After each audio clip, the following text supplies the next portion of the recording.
Olá, sejam muito bem-vindos ao nosso canal Casal em Portugal. Eu sou a Cris do Thiago e hoje eu vim gravar um vídeo para vocês falando um pouco mais sobre um assunto que nós já tínhamos prometido e hoje eu vim falar com vocês, que é sobre a matrícula da nossa filha que está estudando aqui em Portugal. As aulas iniciaram há pouco tempo e eu queria passar aqui algumas informações que eu acho importante para você que pensa em vir para Portugal e vai trazer o seu miúdo para estudar aqui.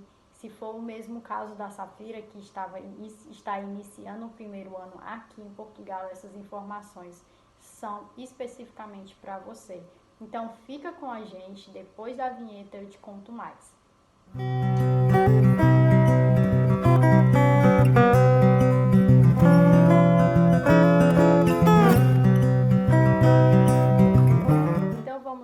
Vamos começar esse vídeo e a primeira coisa que eu quero falar para vocês é que quando nós pensamos em vir para Portugal, em relação à escola, era uma das nossas preocupações, por conta que a gente tinha que ter essa sensação de que estaria dando certo para a nossa filha, para que a nossa permanência aqui também desse certo. Então era muito importante que nós conseguíssemos uma boa escola para a nossa filha, com um horário que desse para a gente adequar com o horário de trabalho.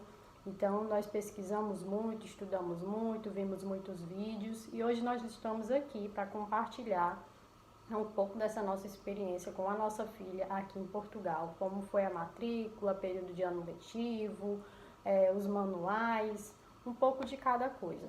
E eu já queria começar falando para vocês que o ano letivo aqui, o início do ano letivo aqui em Portugal é completamente diferente do Brasil.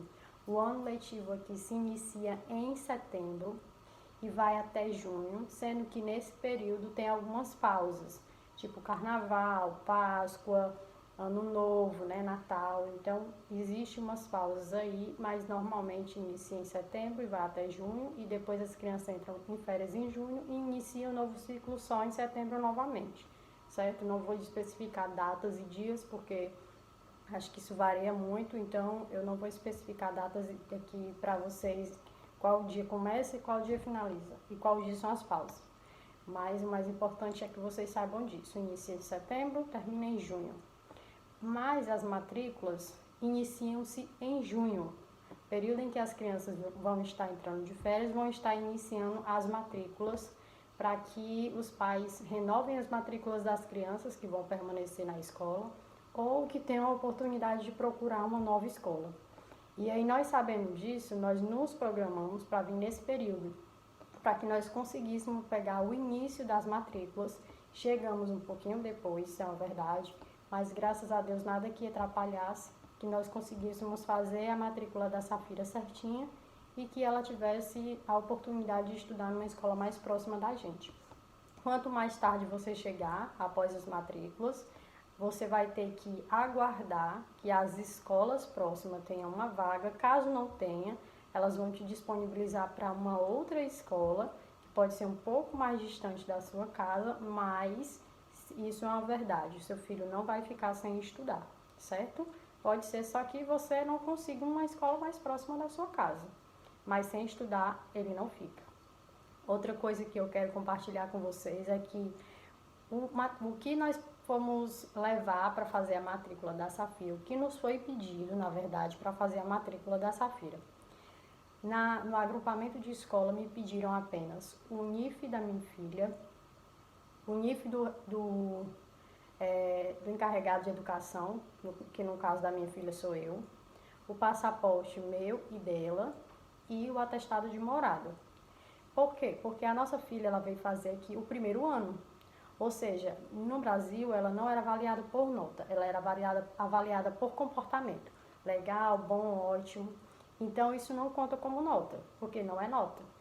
Então não precisei trazer da minha filha, tá? Que iniciou o primeiro ano aqui, não precisei trazer nem declaração, nem histórico escolar. Agora, se o seu filho já estuda a partir do primeiro ano no Brasil, já é avaliado por nota, é necessário sim que você traga aí a declaração, não, mas o histórico escolar sim. E tem que ser apostilado, certo? Normalmente, pode ser que seja cobrada alguma taxa para fazer a validação desse histórico aqui. certo? Então, já fica aí essa dica para você que já tem um filho que já faz primeiro ano para frente, tem que trazer o histórico apostilado, certo? E talvez seja necessário pagar algum valor para fazer a validação dele aqui. Pronto, da Safira foi tudo que nós precisamos. O NIF dela, NIF meu, o passaporte dela, passaporte meu e o atestado de morada. Fizemos aí esse processo de matrícula e ficamos aguardando para ver qual escola ia ter vaga disponível, porque nós fizemos um tempinho depois, então tinha que ver se na escola mais próxima da nossa casa ia ter vaga para ela ou não. Mas graças a Deus teve. Outra coisa que eu queria falar para vocês. Todo o contato que é feito com o encarregado de educação é feito através do e-mail.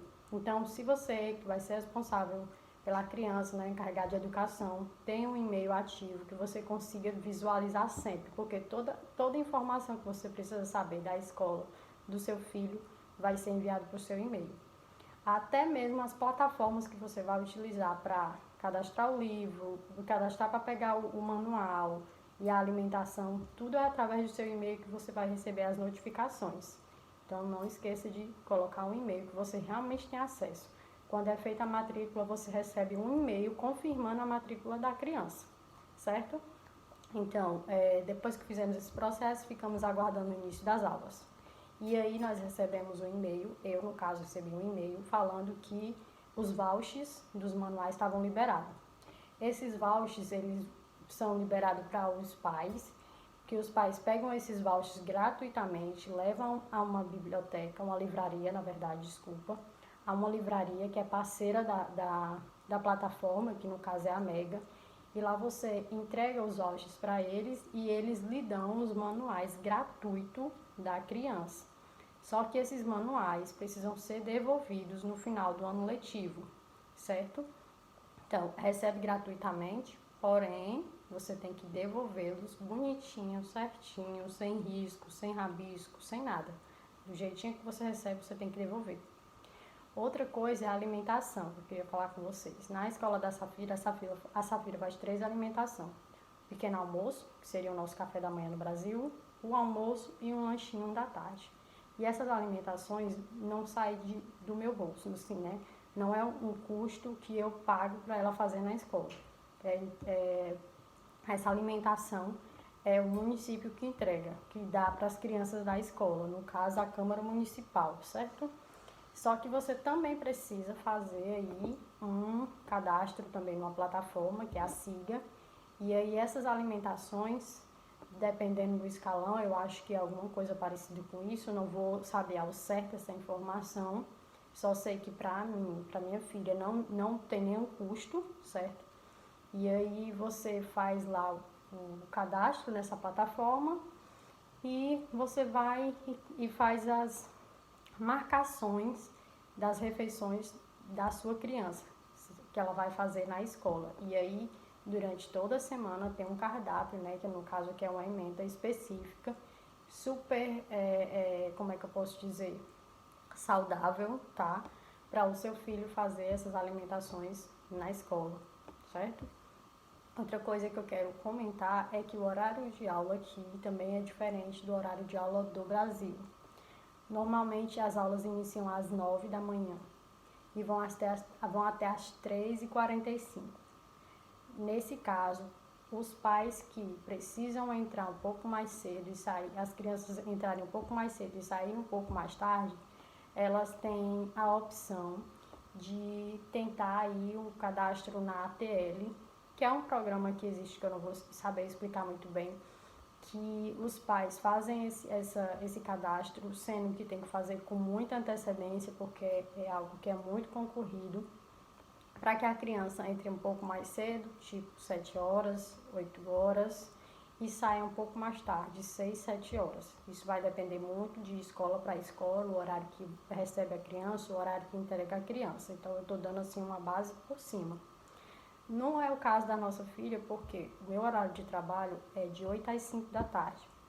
Então, existia para a gente uma outra opção, que era fazer a matrícula dela e no ato da matrícula autorizar que ela fizesse aulas extracurriculares.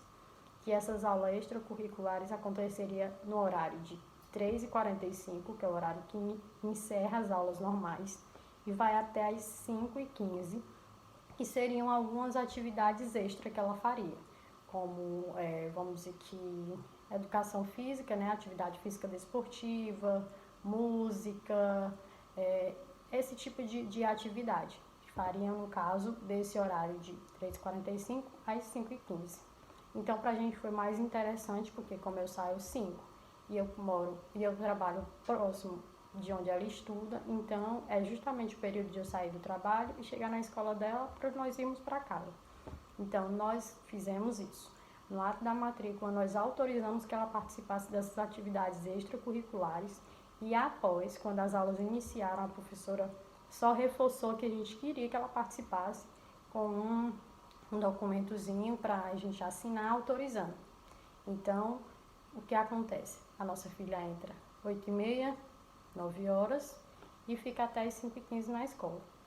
Então, esse é o horário que a nossa filha estuda e que é o horário que pra gente já está dentro das nossas condições em relação a deixar e a buscar, sem atrapalhar o nosso trabalho, sem atrapalhar o nosso dia a dia. Eu acho que no mais eu já falei tudo.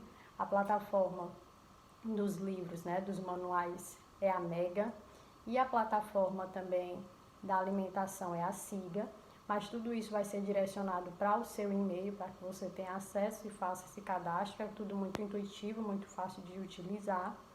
E eu acho que todas as informações que eu queria passar eu já passei para vocês. Eu acho que não ficou faltando nada. Então é isso, eu espero que tenha ajudado vocês de alguma forma. Não se esqueça, essa é a nossa experiência. A nossa filha iniciou o primeiro ano aqui, está gostando muito da escola, está fazendo muitos amigos, a conhecer pessoas novas, a conhecer culturas e atividades diferentes do que ela estava acostumada no Brasil. Então, ela tem gostado muito. Está sendo um pouco complicado só a questão da adaptação dela com a alimentação, porque os nossos filhos refletem muito aquilo que a gente come. Às vezes a gente come muita besteira e os filhos acabam se acostumando. Mas, graças a Deus, tem tudo dado certo. Ela está gostando muito. E eu acho que é isso. É tudo. E antes de mais nada, antes de encerrar esse vídeo, quero agradecer a você que está aqui com a gente, que tem sempre comentado, compartilhado com outras pessoas. E também quero pedir para você não deixar de se inscrever no canal, se você ainda não é inscrito, enviar esse vídeo para mais pessoas, comentar, compartilhar. Se você tiver mais alguma dúvida que eu possa ajudar ou que eu esqueci de falar aqui, deixa no seu comentário, que a gente vai lá, se a gente souber, a gente ajuda, responde, tá bem? Então, muito obrigada e é isso. Tchau, tchau.